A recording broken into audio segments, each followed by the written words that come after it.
Question number 13, following is a trial balance prepare by an inexperience accountant, prepare it is in specific format given necessary remarks. तो यहाँ पर trial balance बना हुआ है जो कि इनएक्सपीरियंस अकाउंटेंट बनाया है और हमको यहाँ पर बोला जा रहा है कि हमको स्पेसिफिक फॉर्मेट के आधार पर हमको ट्रायल बैलेंस बनाना है। तो हम यहाँ पर ट्रायल बैलेंस बनाएंगे। तो देखिए फॉर्मेट हमने पहले से खींच लिया है। हम यहाँ लिखेंगे ट्रायल बैलेंस, ट्रायल बैलेंस ये आ जाएगा पर्टिकुलर, उसके बाद ये LF, ये डेबिट अमाउंट और ये क्रेडिट अमाउंट, क्रेडिट अमाउंट। ठीक है, यहाँ पर आता है सीरियल नंबर। अगर चाहो तो 1 2 3 4 ऐसा सीरियल नंबर लिख सकते हो, और अगर नहीं लिखना है तो ये सीरियल नंबर को हटा देना चलेगा। Particular, LF, debit amount, credit amount, इसी को ही बस लिखोगे तो भी काम चल जाएगा। तो अब एक एक करके लिखते हैं। तो सबसे पहले है कैश इन हैंड, मतलब कि कैश है हैंड में, जेब में पैसा है। कितना रुपए है? 5200। और कैश जो होता है वो एसेट होता है, इस वजह से डेबिट साइड हम लिखेंगे। ठीक है, मैं आपको पहले ही बताया हूं कि CLEAR, CLEAR, अगर ये लेटर याद है, क्लियर, अगर ये वर्ड याद है आपको तो आपका ट्रायल बैलेंस आसानी से बन जाएगा। C मतलब की होता है कैपिटल, L मतलब की लाइबिलिटीज, E मतलब की एक्सपेंसेस, A मतलब की एसेट्स और R मतलब रेवेन्यू। तो अगर कैपिटल, लाइबिलिटीज या फिर रेवेन्यू है तो वो ट्रायल बैलेंस के क्रेडिट साइड आएगा, और अगर एक्सपेंस या फिर एसेट है तो वो डेबिट साइड में आएगा। इसका मतलब कि आपको ये पहचानना है इसमें कि कौन सा लाइबिलिटीज है, कौन सा एक्सपेंस है, कौन सा एसेट है, या कौन सा रेवेन्यू है या कैपिटल है। ये सारे आपको नेचर पहचानने हैं कि कौन से नेचर का है वो, लाइबिलिटीज है कि एक्सपेंस है कि एसेट है कि रेवेन्यू, और कैपिटल तो कैपिटल ही होता है, दिया रहता है। तो अगर ये 5 आप क्लासीफाई कर पाएंगे तो ये ट्रायल बैलेंस आपसे बन जाना है। ठीक है, तो यहाँ पर कैश इन हैंड एसेट होता है, और एसेट होगा इस वजह से हम उसको कहाँ लिखते हैं? एसेट को डेबिट साइड लिखते हैं। ठीक है, कैश इन हैंड। आगे है प्लांट, प्लांट एसेट होता है, इस वजह से डेबिट साइड आएगा 75,000 रुपीज़। उसके बाद टाइपराइटर, टाइपराइटर एसेट होता है, इसलिए ये आएगा डेबिट साइड। टाइपराइटर हम लिखेंगे 6,400 रुपये। उसके बाद ओपनिंग स्टॉक, यहाँ पर ओपनिंग स्टॉक को सिर्फ स्टॉक लिख लेते हैं। देखते हैं यहाँ पर ओपनिंग स्टॉक ठीक है दिया है, लेकिन कॉस्ट ऑफ गुड सोल्ड दिया हुआ है क्या? तो यहाँ पर कॉस्ट ऑफ गुड सोल्ड नहीं दिया, इसलिए ओपनिंग स्टॉक को लिख ले रहे हैं हम। ओपनिंग स्टॉक, ओपनिंग स्टॉक दिया हुआ है 13,100 रुपये। उसके बाद परचेज, परचेज आएगा डेबिट साइड, क्योंकि परचेज करने से हमारे पास स्टॉक आता है और स्टॉक एसेट होता है, इसलिए हम इसको डेबिट साइड लिखेंगे 84,100। या फिर आप ऐसा सोच सकते हो कि भैया परचेज करेंगे तो पैसा हमारे पास से जाएगा, खर्च होगा, इस वजह से खर्च हो रहा है तो एक्सपेंस है, इस वजह से डेबिट। तो दोनों तरीके से आप सोच सकते हो। कैरिएज इनवर्ड, कैरिएज इनवर्ड, और आगे दिया हुआ है कैरिएज आउटवर्ड। देखिए कैरिएज इनवर्ड का मतलब ये होता है जब हम सामान को दुकान में मंगा रहे हैं तो जो भाड़ा लग रहा है, जो किराया लग रहा है, हम ट्रांसपोर्ट से मंगाते हैं तो कुछ ना कुछ भाड़ा लगता है, तो वो कैरिएज इनवर्ड कहलाता है। तो 2,800 रुपये ये एक्सपेंस है।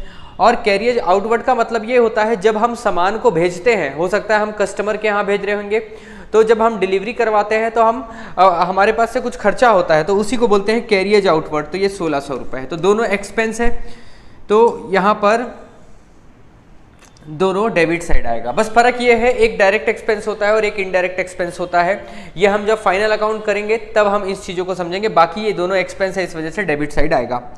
उसके बाद है debtor, sundry debtor. Sundry debtor दिया है 18,300 रुपये, ये डेबिट साइड आएगा। उसके बाद bills payable, bills payable liability side आएगा, ये लाइबिलिटीज़ है मतलब क्रेडिट साइड आएगा 12,000 रुपये। उसके बाद रेंट पे, अगर रेंट पे करेंगे तो हमारे लिए खर्चा है, एक्सपेंस है, इस वजह से डेबिट साइड आ जाएगा 9,600 रुपये।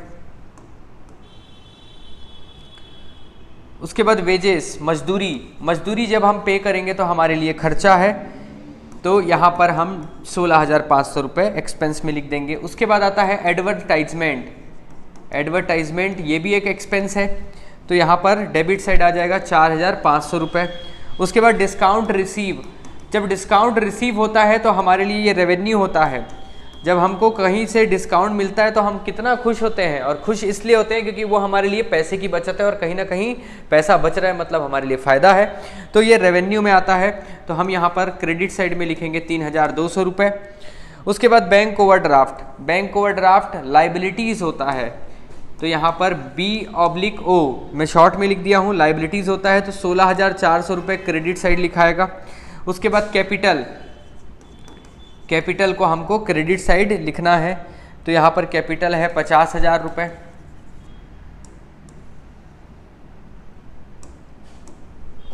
कैपिटल के बाद गुडविल, गुडविल एसेट है, और कैसा एसेट है, इनटेंजिबल एसेट है, इस वजह से इसको हम डेबिट साइड लिखेंगे 8,000 रुपये को। उसके बाद sundry creditor, sundry creditor, creditor एक लाइबिलिटीज़ होता है और लाइबिलिटीज़ को हम क्रेडिट साइड लिखते हैं 8,200 रुपये। उसके बाद सेल, जब हम सामान बेचेंगे तो हमारे पास रेवेन्यू आएगा, मतलब कि पैसा आएगा, और पैसा जब आता है तो हम उसको रेवेन्यू है मतलब कि क्रेडिट साइड लिखेंगे 1,60,000 रुपये। उसके बाद सेल रिटर्न, सेल रिटर्न जब हम सामान बेचते हैं तो उसको क्रेडिट साइड लिखते हैं, और जब सेल रिटर्न मतलब जस्ट इसका अपोजिट हम कहाँ लिखेंगे, डेबिट साइड लिख देंगे, सेल्स रिटर्न होगा तो सेल्स रिटर्न है 2,400 रुपये। उसके बाद ड्राइंग, ड्राइंग एक एक्सपेंस है, डेबिट साइड आएगा 2,120 रुपये। उसके बाद आता है इन्वेस्टमेंट, इन्वेस्टमेंट एक एसेट होता है और एसेट को हम डेबिट साइड लिखते हैं 4,000 रुपये। ठीक है, तो चलो टोटल कर लेते हैं।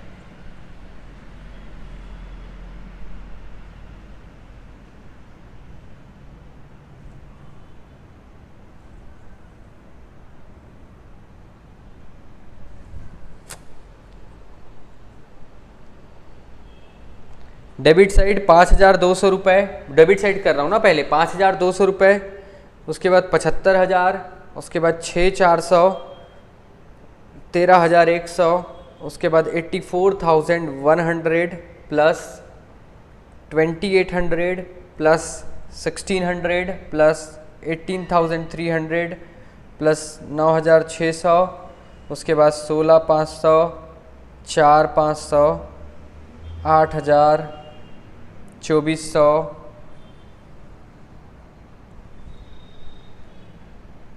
2,120 रुपये और 4,000 रुपये, 2,53,620।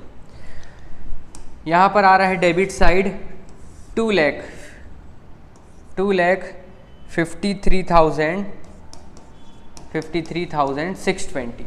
ठीक है, अब क्रेडिट साइड टोटल कर लेते हैं। ऊपर तो कुछ है ही नहीं, इसीलिए यहीं 12,000 से चालू है।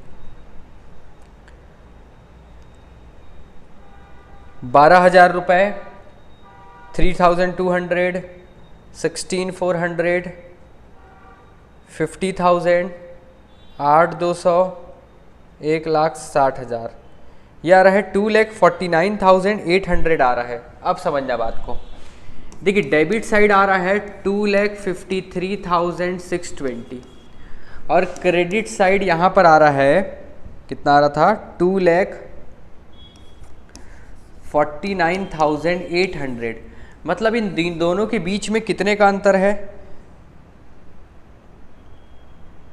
2,49,800 में हम माइनस करके देखते हैं 2,53,620, मतलब 3,820 रुपये का फ़र्क आ रहा है। हम क्या करेंगे, क्रेडिट साइड 3,820 रुपये लिख देंगे और इसको भी 2,53,620 रुपये बना देंगे। तो यहाँ पर क्रेडिट साइड हम लिख देंगे 3,820 लिख देंगे और दोनों का बराबर आ जाएगा 53,620 रुपीज़।